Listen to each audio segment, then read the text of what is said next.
যশোরে বিপুল পরিমাণ হীরা ও বৈদেশিক মুদ্রা সহ সুজাউদ্দিন নামে এক ভারতীয় নাগরিককে আটক করেছে বিজিবি। উদ্ধারকৃত মালামালের বাজার মূল্য ৬,৬২,লাখ টাকা। বৃহস্পতিবার যশোর সদর উপজেলার নতুন হাট বাজার সংলগ্ন এলাকা থেকে তাকে আটক করা হয়।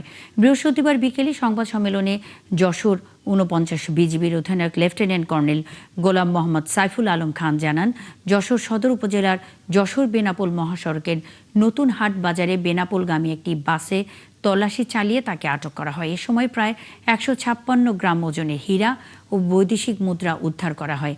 প্রাথমিক জিজ্ঞাসাবাদে সুজাউদ্দিন জানান, তিনি এই হীরা ঢাকা থেকে সংগ্রহ করে বেনাপোল সীমান্ত দিয়ে ভারতের কলকাতায় পাচারের উদ্দেশ্যে নিয়ে যাচ্ছিলেন।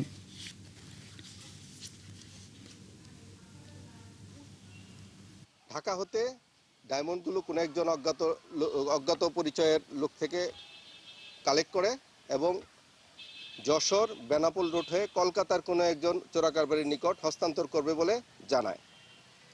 এই লোক ভারতের তামিলনাড়ু এলাকার বাসিন্দা বলে আমাদেরকে তথ্য দেয়।